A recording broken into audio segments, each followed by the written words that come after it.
Bienvenue chez Brest Motorsport, merci de nous rejoindre pour ce projet 325i. La deuxième mission de cet épisode, supprimer les Colson. Alors on va pas tout supprimer non plus puisque sinon on ne serait plus dans l'esprit de cette voiture. Il y a beaucoup de choses qui tiennent avec et ma foi ça dépanne bien. Mais on a dit que là on refaisait les choses sérieusement.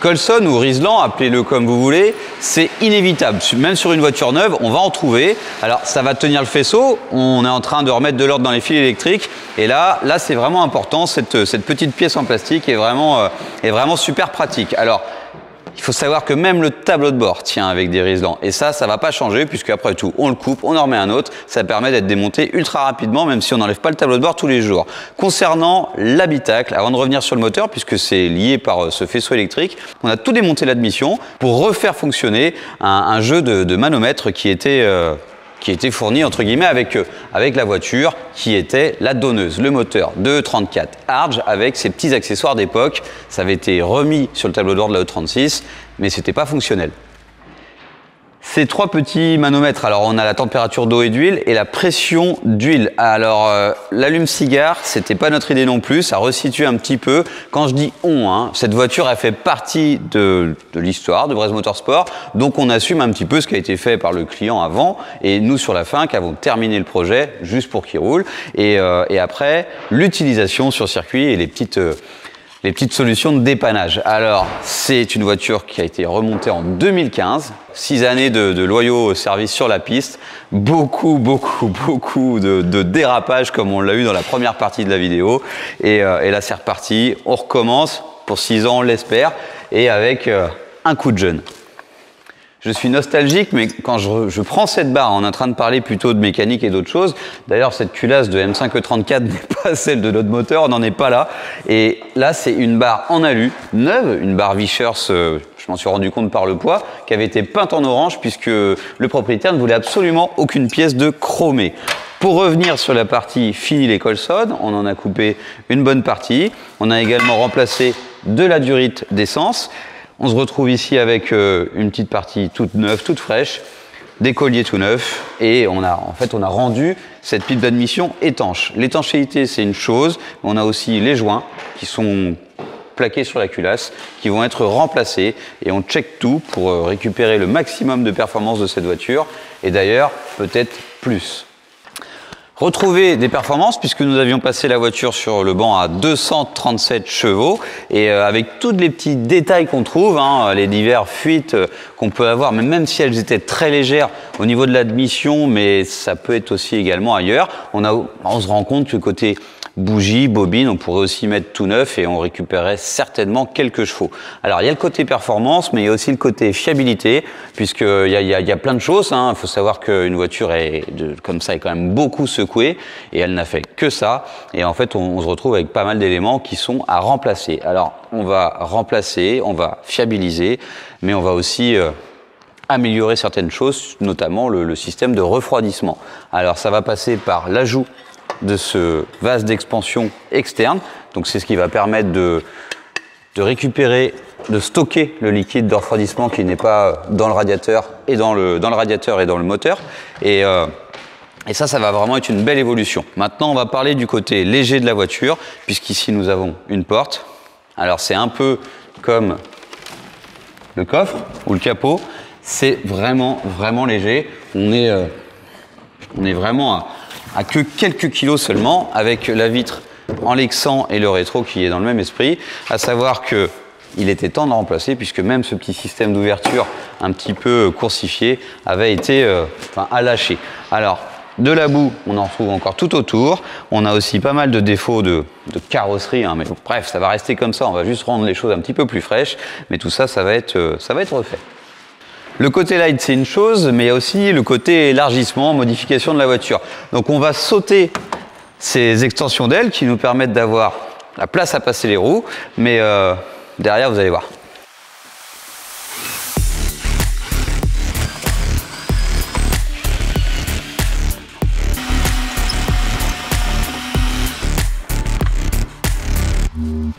C'est fait, l'extension en fibre de verre est démontée et derrière on vous laisse un petit peu voir à quel point la voiture est vraiment plus large. Donc ici on a l'aile, hein, on a découpé très haut et vous allez voir quand elle est levée, malgré ça on arrive encore à frotter. Donc comme quoi on fait des sacrées acrobaties avec cette voiture et en fait on a tout coupé. Alors, normalement il y a une petite largeur supplémentaire sur l'aile d'origine, mais on en a quand même pas mal enlevé dans ce sens-là, jusqu'ici, tout autour, et en fait ça laisse... franchement, il y a presque 5 cm là derrière la roue. En traînant dans cette zone, on a déjà parlé de la déco et des couleurs, mais il va vraiment falloir faire quelque chose. Hein. Ces morceaux-là sont partis tout seuls. Et bon, on va vous faire des propositions, mais on a déjà une idée. Et bon, orange, la première déco, l'initiale pour vraiment retrouver le début de cette voiture et ces journées drift qu'on a fait avec elle. Bon, on va aussi... forcément, la carrosserie, ça va aller chez Tony, LT Design, mais on va aussi reprendre les ancrages d'Arceau, c'est inévitable, ça rouille à n'importe quelle voiture qui ne sort pas d'usine, hein, de constructeur, même si on l'envoie chez le meilleur, ça finit toujours par reprendre un petit peu. Les journées drift, il y a beaucoup d'eau sur la piste et il y a un petit peu de corrosion. Et ça, ici, on est capable de faire des petits travaux de carrosserie quand on refait les ancrages de pont, notamment sur les M3 et 46, mais aussi sur des voitures plus anciennes. Donc on va le faire ici en interne avant de l'envoyer chez LT Design.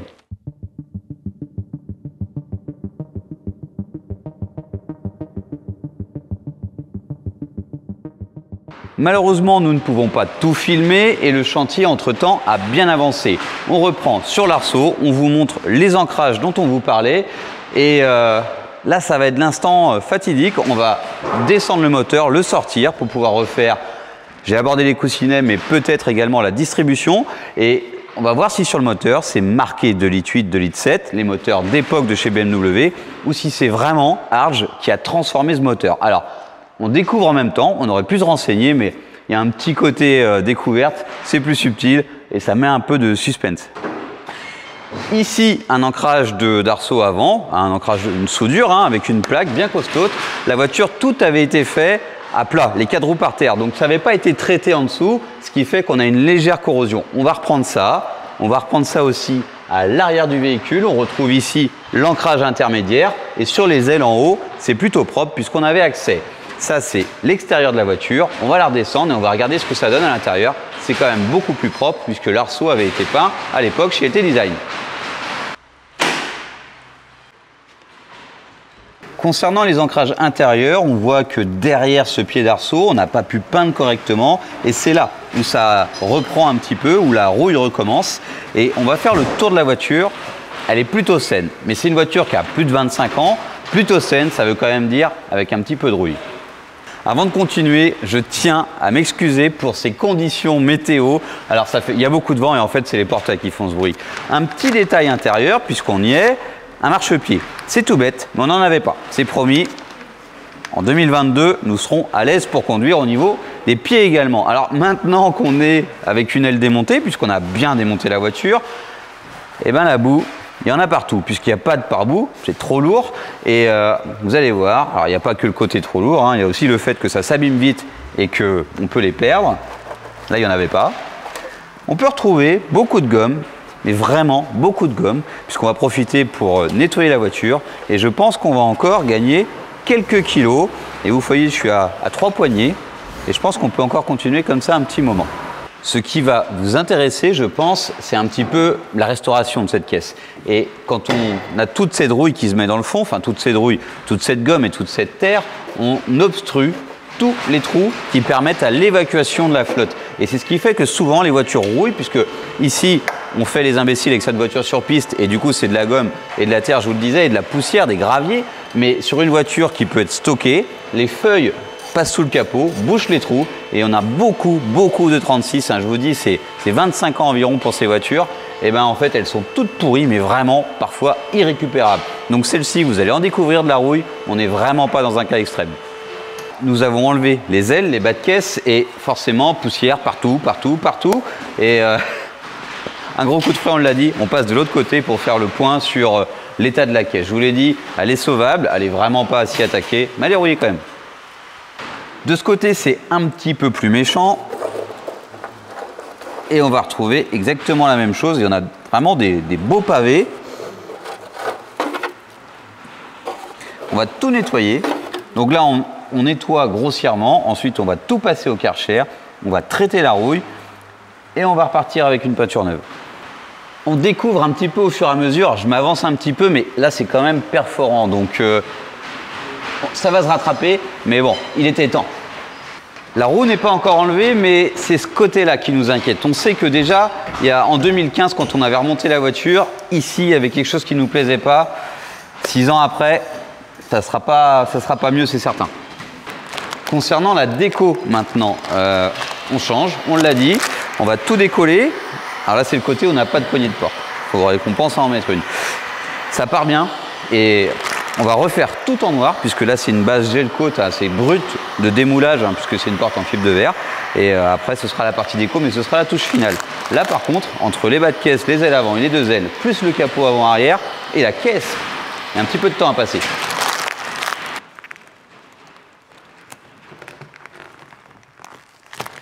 Ça s'enlève vraiment pas si mal. Nous avons étaler un petit peu les pièces carrosserie qu'on va reprendre. On fait un petit peu le point sur le travail de carrosserie, mais sur le travail qu'il va y avoir à faire grosso modo, puisque c'est de l'assemblage. La déco s'en va et je suis tombé sur ce X-Brace, puisque ça fait partie des choses qui sont indispensables de démonter pour pouvoir faire tomber le moteur. C'est vraiment l'élément, je trouve que c'est un renfort, c'est costaud, ça sauve le moteur et c'est lui qui a les plus gros impacts. C'est plein de cicatrices, c'est toute l'histoire de cette voiture. Radiateur démonté et vous le voyez, c'est l'occasion de remplacer le liquide de refroidissement. C'est quelque chose qu'on néglige et à la couleur qu'il a, on néglige tous le liquide de refroidissement, sauf quand on a une panne ou une fuite. C'est vrai que c'est quelque chose qu'on ne change pas systématiquement et ça a du bon quand même. De retour. Tout bon chantier doit se dérouler avec un mug MBZH. C'est pas une clé mais c'est quand même pratique. Mais là, on n'est pas prêt de le faire chauffer. Le moteur est condamné à redémarrer seulement quand on l'aura restauré. Il va falloir faire rapidement. Je démonte le filtre à air puisque quand on va passer le Karcher pour nettoyer tout ça une fois le moteur enlevé, le filtre à air, ce serait bien qu'il ne soit plus présent. Par contre, retrouvez ces pièces filtration et goodies sur nos sites Brest Motorsport. Ce genre de filtre est un kit d'admission KN et donc c'est réutilisable.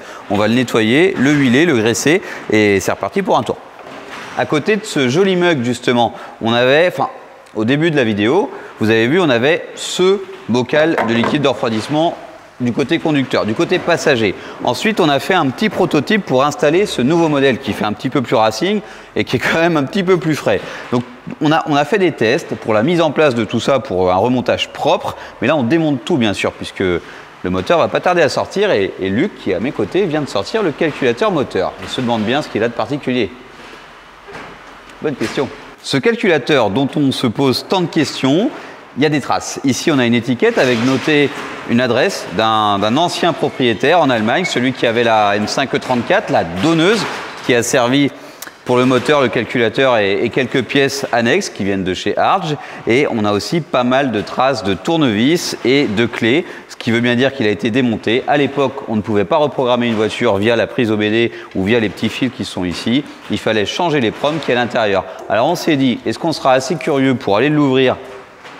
Je ne sais pas, mais en tout cas, c'est comme ça qu'on faisait avant. On changeait les proms. Quand j'ai dit qu'on ne sait pas ce qu'il y a dedans, c'est qu'on n'a pas vérifié. Évidemment, il y a quelque chose. Le rupteur est bien au-dessus du rupteur d'origine. Et quand on sort 237 chevaux, c'est qu'on est vraiment modifié. Alors, il y a l'arbre à cam, il y a le collecteur, il y a plein de choses. La cylindrée qui est augmentée, mais forcément que là-dedans, il y a une petite potion magique. Le calculateur était bien sûr branché ici, vous voyez la prise qui est reconnaissable.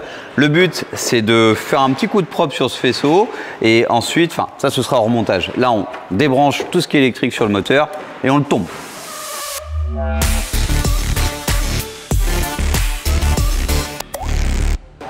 Dans cette étape faisceau électrique, on a également la partie cap d'accélérateur, l'essence, aller et retour, la pression, l'air, les durites de dépression et toute la partie refroidissement est déjà démontée. Donc ça devrait aller assez vite, on devrait pouvoir le faire tomber rapidement. Concernant le haut, on en a parlé. Concernant le dessous du moteur, vous voyez un récepteur d'embrayage qui pend. On l'a démonté et forcément, c'est évident qu'avec autant de pistes, ça a chauffé puisque l'embrayage chauffe, la boîte de vitesse chauffe, enfin un moteur ça chauffe globalement et la transmission aussi. Donc celui-ci est fichu, c'est important puisque sans embrayage, on ne termine pas la journée. Ce récepteur, à quoi ça sert? C'est un piston qui est commandé hydrauliquement pour éviter, enfin il pourrait y avoir un câble, sur certaines voitures c'est un câble qu'on actionne avec la pédale d'embrayage, ici c'est hydraulique. Alors ce petit piston appuie sur une fourchette, mais on en reparlera quand on démontera la boîte, et souvent c'est percé. Donc on va pouvoir checker ça. La vidange de la direction assistée est également nécessaire pour pouvoir défaire le moteur, le désaccoupler de la voiture, de la caisse si on veut. Dernier élément, désaccoupler l'arbre de transmission, la tringlerie de boîte de vitesse, et là c'est sur le ton.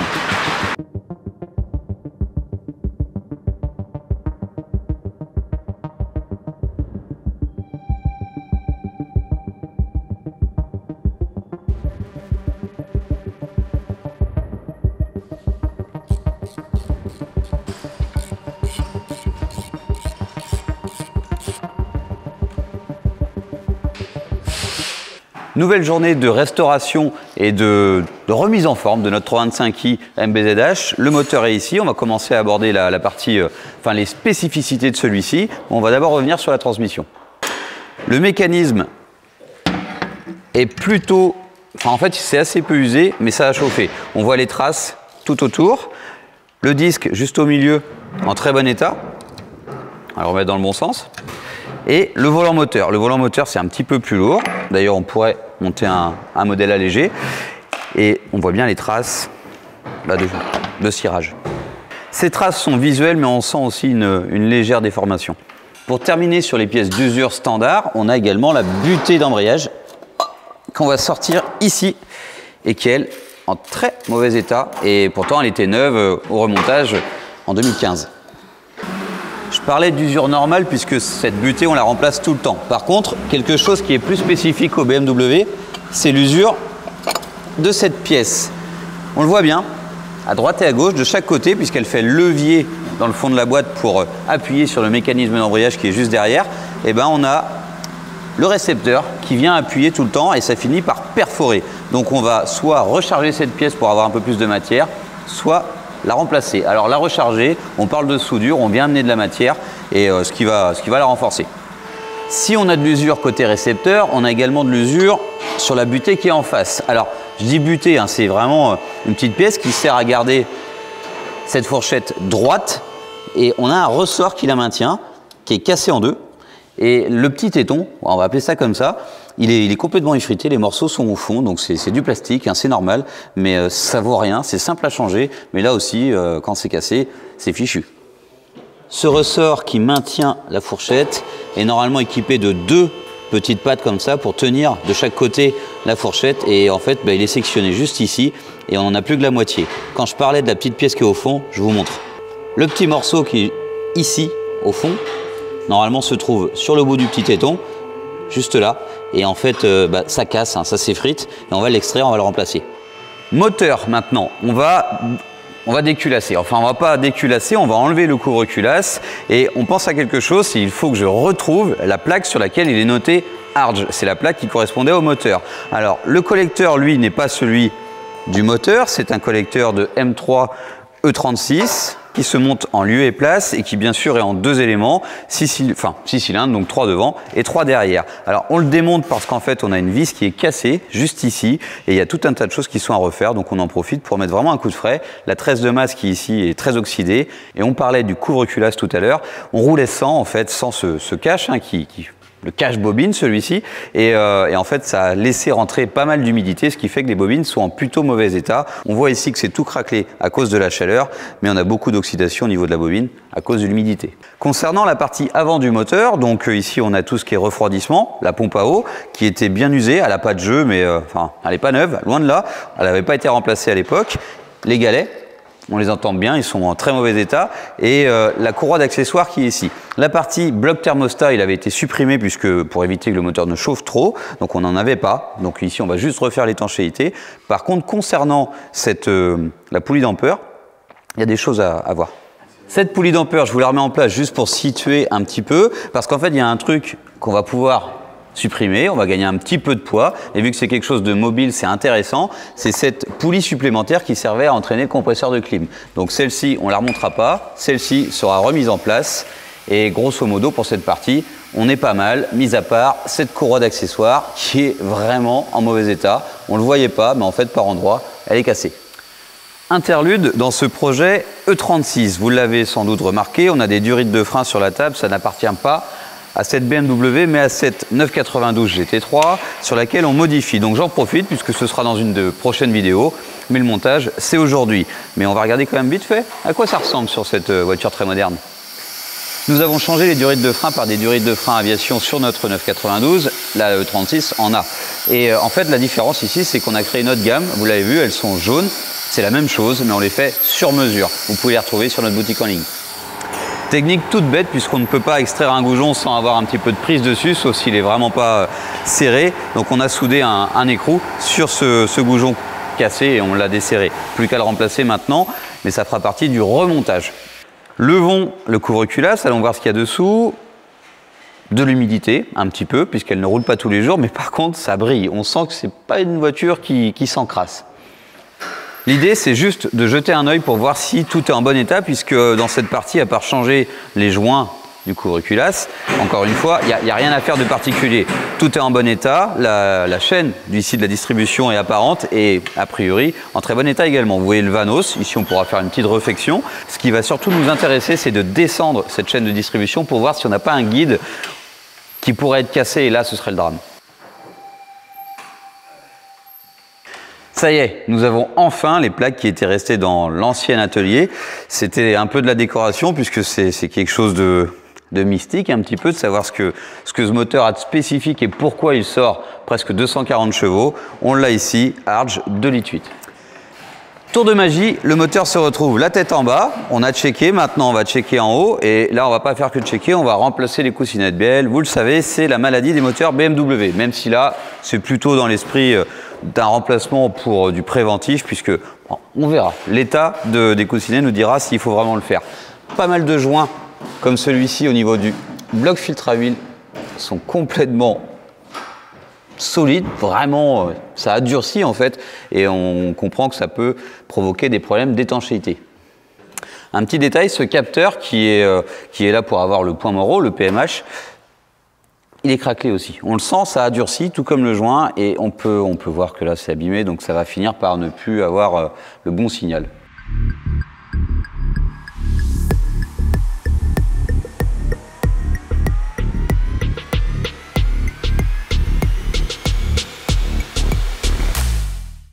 Petite transition, après la mécanique, revenons un petit peu sur la caisse, sur le châssis et sur la déco, puisque vous la retrouvez en boule sur le toit. C'est fini, vous avez déjà donné pas mal d'avis concernant la couleur, elle restera orange, c'est certain, orange et noir, donc avec des motifs, on verra dans quel sens on va orienter tout ça, mais en tout cas noir et orange c'est certain. La boule de sticker est juste là, sur le toit, ça représente quand même beaucoup de boulot pour la poser, mais aussi pour déposer. Dans l'habitacle, on a fait du vide. Plus de siège passager ni conducteur. On va commencer à tout remettre en ordre là aussi. Alors l'idée, c'est de pouvoir tout nettoyer, puisque dans une voiture de piste, l'accès n'est pas forcément évident avec l'arceau. Et après, il y a pas mal de petites retouches de peinture à faire, mais c'est surtout très sale. Donc on va tout remettre propre, et ça va être bien mieux. On va pouvoir aussi refixer le faisceau allégé, et aussi fabriquer les repose-pieds.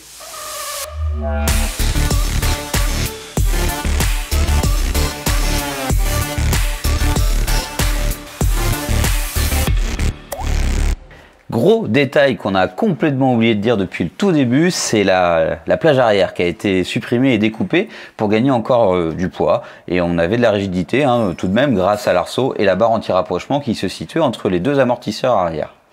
Pour pousser le vis un petit peu plus loin, puisque sur notre M4 MBZH c'est ce qui s'était passé, j'irais bien jusqu'à dépointer les petites pièces métalliques qui ne servent plus à rien et enlever les divers bouchons qui ne servent à rien également, et puis quelques clips comme ça qui sont restés avant la peinture. Alors on l'a dit, c'était pas à cette époque, la voiture ne nous appartenait pas, mais on va fignoler, ça on l'a beaucoup dit. Ça y est, c'est presque terminé. En tout cas, on a checké ce qu'on voulait, ce que voulait checker. On a la distrie ici côté culasse. De l'autre côté, on a la pompe à huile. Et franchement, c'est plutôt intéressant puisqu'on voit tout de suite ces deux chaînes et on voit qu'il y a eu des travaux. Donc en fait, on était vraiment là pour vérifier qu'il n'y avait pas de problème. Et en fait, il risquait pas d'en y avoir puisqu'il y avait beaucoup de choses qui avaient déjà été faites, comme les guides de distrie, donc les guides de chaîne, la chaîne côté Vanos, enfin les deux chaînes qui sont en haut du moteur. Par contre, côté pompe à huile, que ce soit la chaîne et ces choses-là, on voit que c'est beaucoup plus vieux. Côté coussinet de bielle, on n'y est pas encore, mais nous verrons tout ça dans une prochaine vidéo. Kenavo.